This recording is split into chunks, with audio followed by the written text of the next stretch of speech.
All right, ladies and gentlemen, welcome to the Mythic Banner impressions at long last for not an Astra hero.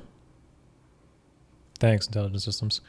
Okay, if you're new to this series, basically we're going to look at the new Mythic Hero, what sort of skills and possibly meta implications it may have in whatever role it's given. In this case, it's Yune, who's a dark defense Mythic Hero. And we'll look at her movement unit types and whatever skills she may bring along with her preference skill. And I'll give you my objective analysis on all that. Plus we'll look at the banner itself on all colors and where you may consider pulling if you want to get some good value for yourself. Whether you're a new player or experienced player, I can hopefully give you something out of this to take home. When I say on a meta or competitive level, I'm talking like tier 21 plus of Ether Raids and tier 21 of Arena, if it so matters. Okay, this has probably been a long-awaited banner for many who knew that Legendary Azura and Legendary Lucina were returning. So, yeah, here it is. Let's take a look.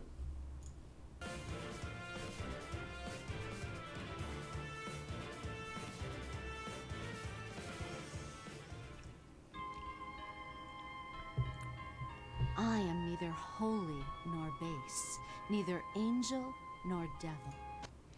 All right, so here she is, Yune. I'm not going to reference where this is from, but it is cool. That's all I'm saying about that. She is a dark mythic hero, which means used on defense. This is in contrast to Duma, who is anima, so on a different season. They do alternate though. She provides speed, which I believe will be 4 speed and 5 HP. That's not bad of a buff. It's perfectly okay. I think all of them are good, so it doesn't really matter. And finally, she is a green flying mage, which actually is becoming more and more common, I feel like, lately. Now we have Spring Camilla, Spring Veronica, Nino, and I believe Bridal Sanaki. So this would be our 5th one. However, because she's a mythic hero, this does automatically make Yune far more desirable from a team comp perspective, where you can definitely use her. So yeah, let's actually see what she's supposed to do.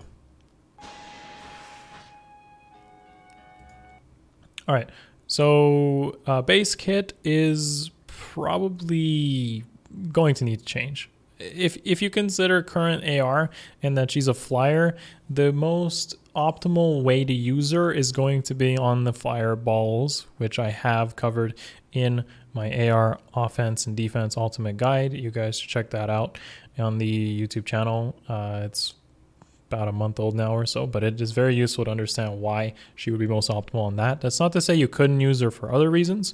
So AR defense mythics are used to reduce the amount of lift from losses, and especially if you combine them with legendary heroes. If you get 2 copies of Yune and just throw in a bunch of legendary heroes, you could invest fully into offense without carrying on defense and save yourself a lot of lift that way. There's definitely some merit to that, especially if you feel like you can't fully invest into flyer balls. Or maybe you merge Loki, Spring Loki, and you don't have flyer formation fodder, or you don't have rally ups, or you just don't want to invest in defenses at all and use this as sort of like a band-aid solution to focus your resources on AR offense or your skills there instead. So there is some merit to that. A big contrast to this, though, is that Yune will automatically perform way better than Duma ever will at the present time. This is not to say that Duma can't ever be a good or meta unit, but as it is, Duma is pretty much your free win in Anima season because he is countered by so many things, including the free air because of Mystic Boost, which heals her up, and Sparkling Boost, which heals you up, or Healing Tower, which heals you up, or Raisin, who has a Heron Wing.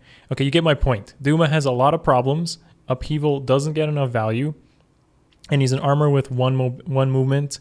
He needs Distant Counter to be truly effective with Fell Breath, which sometimes doesn't even activate because of all the reasons I just stated. So in contrast to that, Yune should definitely be a lot better than Duma because she's a flyer. She has mobility, flyer formations, and generally speaking, will fit into way more team comps because of that uniqueness to her. Just flying, lowering your lift, probably actually a threat. And especially now if we look at her preference skill and her preference weapon, you'll see why that is the case.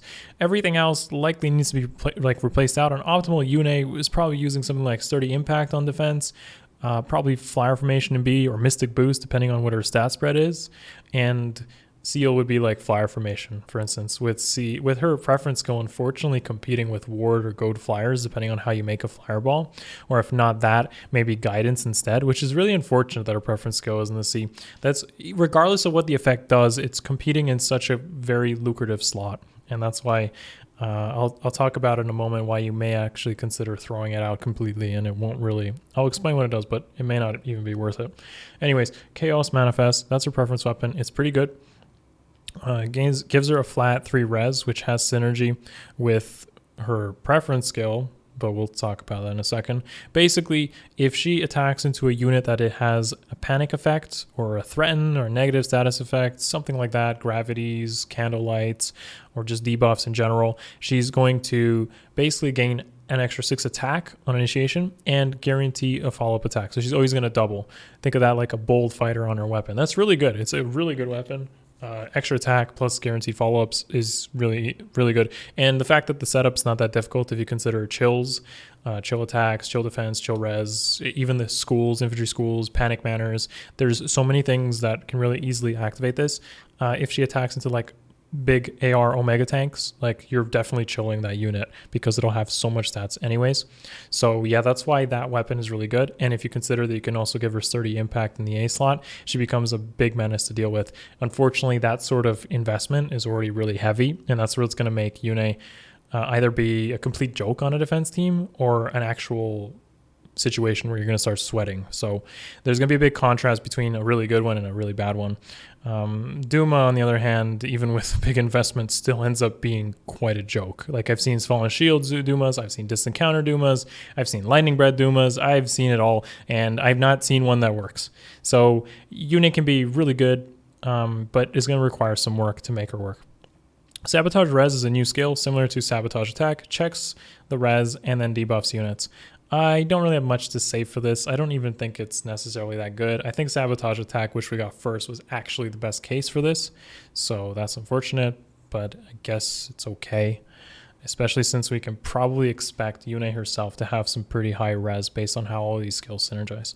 Anyways, let's talk about Chaos Named. It's her preference skill, and honestly, there's not going to be much going for it. I'm going to recommend this to be swapped out in most cases, and here's why. So, to put it simply, Chaos Named is pretty much a Omega ploy, like a really good ploy, a universal general ploy. And here's what it does. I'm not going to like read the text. I'm just going to summarize what it does. So think of like the Scotty effect at the beginning of every turn, which was on Fallen Takumi, three columns around her. It's going to check all those columns. And as long as she has more res, I believe it's actually 3. It's not even 1 res more. 3 res or more than any of those units in those columns. She's going to debuff 5 to whatever unit stat is highest for that unit. So for example, without including the weapon. So like strip the weapon, then look at the stats of the unit compared to everything. So for example, if a unit has some really high speed, then she's going to ploy speed as long as her res is higher than that unit. So it could be really inconsistent. It could be really useless. Like sometimes, let's say you have a team that doesn't depend on speed for doubling, like Chaos Manifest, for instance. You don't need the speed. So what good would it be to ploy speed, right? Or let's say your units hit mostly res. So what if you just ploy defense on somebody like Surtur, for instance? Like that could be, it may not get value, it may get value, but you also got to consider that you're probably using chills in some way, or maybe schools, or a versa, which are already debuffing anyways. And Chaos Named won't always activate or even hit a stat that you want it to hit. On top of all this, and probably the most important thing, is this skill is not so good because it checks res, which is the contrast to Air being the most prominent light mythic hero and giving res. So everyone on this season has an additional 5 to 15 extra res. So for her to consistently proc this is going to require pretty much merges or dragon flowers or fury or for defense res, or even some. It's not going to be super consistent against units that have high res, and they will have high res. So yeah, generally speaking, Chaos named is kind of oof. It's not going to get the job done as consistently as it should, even if she has 40 res, because units will be able to have that. And even if they do, you're not hitting maybe a desirable stat in the end of the day. Ward flyers, goad flyers, guidance, that's what you're going to switch it out to most likely. Okay. As for how I feel she compares on like fireballs, for instance, kind of like a final note, keep in mind that you cannot combine air with Yune on a defense mythic team, unfortunately, because air cannot be dark blessed. And that is kind of a problem for the performance of a defense fireball, because air is really good. Air has Lithierberg. You can give her sturdy impact. She can use weapon effective daggers. But the problem is at the end of the day that you can't use both without properly utilizing the potential of Yune. And that's where I'm going to have some problems really considering whether she's worth it or not. What I think is really good with a defense mythic is if you just kind of pick them up with a low investment of orbs. So regardless of what Yune's stat spread is, and regardless of how good she may end up being, and this is kind of the same idea with Duma or any future defense mythics, if you pick up one of these units as a result of, like, I don't know, a free summon, or if you get it because you're targeting something else on the banner, like let's say she shares with Lecter in the future or Legendary Lyn, then you're going to want to utilize her just because she will give you a little bit more control over the lift that you lose on defense. Basically, 2 Yunes, your maximum lift loss with full Blessed Dark units is 40 rather than 80. And that could be a nice benefit, especially if your defense is not invested that much, or you just don't play in defense. Maybe you haven't upgraded your forward or something. So yeah, better than Duma for sure. Is it worth it? Probably not, especially since you got to save for Astra.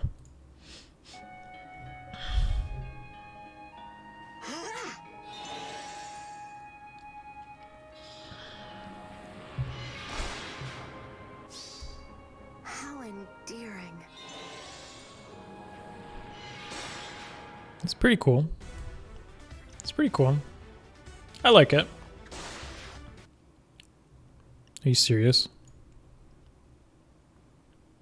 This is 2019. What are you doing here?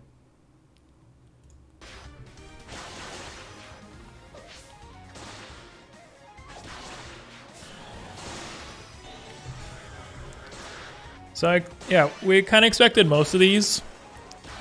Other than Brave Lyn. It's probably the biggest surprise here. Everything else is pretty spot on what I predicted. Literally all of them.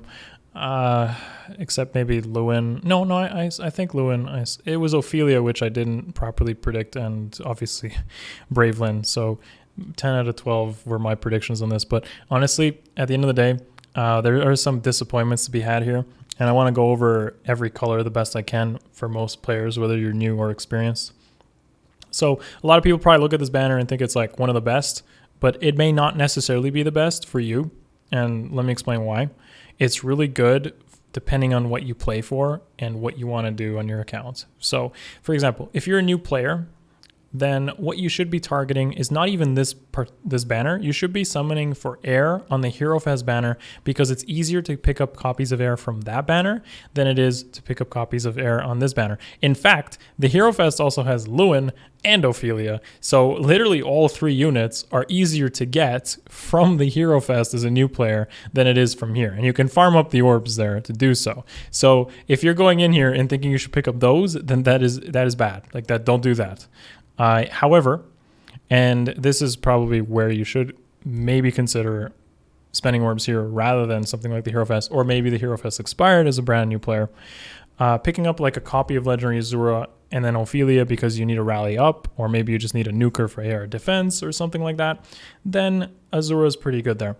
Lucina is kind of hit and miss on a unit. Now, as a one-off, she's pretty good as an arena assault check, as an air defense unit, but unless you go for like plus 10 or very high merge, she doesn't really have much of an impact on your arena scoring, because she would provide wind blessing score benefits. But other than that, distant guard is okay fodder at best, and she doesn't score enough in arena or have enough of an impact on AR offense. She doesn't really fulfill any role in our AR offense that really makes her stand out. She's not like Jomke or Air or Bath Camilla, where they're just kind of like better close counter advantage units because they're colorless rather than being blue. Now, if Legendary Lucina was colorless, I'd probably say something else, but unfortunately that blue is not going to help her when you run into, I don't know, Chershi, for instance, even though she's a flyer. You know, like those are situations where Legendary Lucina may struggle because she has a color. So anyways, beyond that, green, for instance, has Yune, who's brand new. But as I mentioned, defensive mythics aren't necessarily worth investing into because 2 copies of air is going to give you the most bang for your buck when it comes to AR offense scoring, like the most lift on offense, pretty much 20. For 1 air, you can get up to 140 lift. For a second air, it's 160 lift per match. That's significant per match, of course. Every air copy merge you get beyond that gives you only an additional 16 lift per season, so that's much less. The defensive mythics can save you up to 40 lift if you have 2 copies per match where you absolutely get aced, which is not bad either, but that's just assuming you don't care about defense at all. The question is, do you save orbs for an Astro Mythic instead? Because all this gives you here is a good setup for light and dark. So my opinion on this is you probably shouldn't be summoning for Yune here. And as I said, maybe wait until she shares with something else in the future, like Lecter, Legendary Lyn, for instance, who are also green, also Legendary Heroes, and can definitely score more. Also in the future, we don't know where the Astro might end up being yet, but as a good kind of like prediction, it could be blue with Legendary Tiki, it could be green with Legendary Lyn again, and it could be Duma colorless. Like, we don't know, and that could be really good. Whatever the Astro Mythic Hero ends up debuting as, we'll definitely share with another Mythic or Legendary Hero, which could be good. It could be red as well with Hrid and Erica. We don't know, but either way, Astra doesn't really have much of an investment now other than Duma, and Duma's not really the greatest, and you can't really get beyond AR24 without Astra. So Astra's going to be really important to get it to those higher tiers. Beyond that, I think I got to get a shout out here for Halloween Mia. Both Air and Halloween Mia are very valuable as units here in colorless because Halloween Mia counters a very prominent AR defense strategy, which is Infantry Pulse nuke teams, and Witchy Wand shuts that down completely. You can literally just Witchy Wand and reposition with a tank, and then your tank is going to take much less damage than they would have taking Luna's Dragon Fang's AoE damage and such. So Witchy Wand is huge. You could even use like a cavalry unit instead to get range into it instead of using Mia. But I do think the flyer is pretty good, especially if you combine it with like air, both flyers running that way. So colorless, pretty good. And honestly, blue can be really good for you if you don't have Azura and you maybe don't have Lucina yet. And Ophelia, again, if you don't have these units, they're going to be decent, but merges don't really make that much of an impact unless you go for plus 10. Like plus 10 Legendary Lucina, plus 10 Legendary Azura in the long run. Or with Ophelia, like the fodder's pretty good. But yeah, merging these heroes isn't even always a benefit. Dancers, for instance, if they do over 5 damage, they're going to attack rather than dance. And this is a big detriment for AR defense. So like merging Legendary Azura can actually be a bad thing in some cases because she's not going to be the best combat unit. You don't really want her attacking. I've had plenty of situations where Legendary Azura ends up attacking rather than dancing, and that ended up in a win. Like this is why I wanted minus attack Legendary Azura when I did my summons. Instead I got minus speed, which is... it hasn't hurt me yet. At least I can say that much. As for red, I don't really have much to say for red. Howling Mir is a disappointment. This doesn't really do much unless you plus 10 her. Celica has Gale Force and DB4, which is actually pretty good. A lot of units still want DB4 if they play on the player phase. And Ryoma is, I feel like kind of like a sleeper, really good unit. And he's kind of been forgotten. And the reason I say that is because he's the only flyer unit, besides Shanna, that can run a combination of slaying and Wo Dao. Now he does give up his B slot to do that with Bushido, but he has a really, really, really good stat spread for it. Like I'm talking 39 speed or something, really high, decent attack stat. And because he's water, you can pretty much use him in both Astra in the future and on light. So if you were kind of like forgetting about Ryoma, he's actually pretty good. And it's just that he's red, and being red sucks. I don't even have anything to say for Brave Lynn. It's just kind of, she ruined colorless here. Most people already have her. Her fodder is completely undesirable. And honestly, she's just a hit and run character for AR offense. And at that point, why not just use Reinhardt? Yeah. To kind of give like a overall briefing on this, if you're a brand new player, use the Hero Fez banner. Don't look at this legendary banner. Save orbs for a future one. If you're, you've been playing for a while, look at these units as if you don't have them, and then whether you would go for a long-term merge project on them. If the answer to these questions is you don't have it, and you do think you'll go for plus 10 on any of these legendary heroes, then you may want to summon here because there's some good value, especially something out in blue. If the answer to that is no, and you already have copies of these units from previously, then you should probably skip the banner. In my case, I'm skipping the banner because I don't need Lucina, Azura, I don't need Ophelia, I don't need Yune. She'd be nice, but I don't need her. And I have a plus 10 arrow already, so I don't need colorless as well. So that pretty much sums up my perspective on this. Just to give you guys further information on the mathematics here. As always, we have our beautiful graphs, charts, whatever. Red always ends up being the most amount of orbs you got to spend. Sniping is never recommended on legendary/mythic banners. If you end up sniping, you will likely be disappointed because you could spend up to thousands of orbs trying to get a single unit. But most likely what happens is over 500 orbs, 400 to 500 orbs for a single copy, 90th percentile of a specific unit. 1 in 10 people basically get really disappointed by this sort of thing. However, green is pretty good in contrast to red. Since the pool is less saturated than red, it's more likely that you would see Yune, Lewin, and Halloween Kagero far more commonly than somebody like Myr, Ryoma, or Celica in this regard. So keep in mind your orb counts. They need to be in the hundreds for you to get anything you are looking to get out of this. That's how these work. If you're happy with the color, that's how I always recommend this. Look at all 3 options. Are you happy with any of them? If the answer is yes, then it's a banner for you. For example, Brave Lynn, Air, and Halloween Mia. Is Brave Lynn an acceptable thing to roll 3 times in a row before you see a single Air? You got to mentally prepare yourself for that possibility. And unfortunately, that's how these mythic and legendary banners end up disappointing many people when that does happen. And it happens a lot. So yeah, with all that being said, please let me know what you think of this banner in the comments below. As always, give the video a thumbs up. Sub to the channel if you haven't already. I don't really know if I'm going to be covering a comparison on Yune. I don't think so. I don't think she needs one because it's going to be pretty standard how you build her. I've already pretty much covered it in the video, regardless of stat spread. I look forward to maybe using her in the future if I end up getting one. If I do, you guys might be able to see some theory crafting and revamps on that sort of thing. So I'll see you guys in another video soon. I predict maybe April might have a fetch channel. We'll see, especially if we had one last year. With all that being said, I'll see you guys in the next one.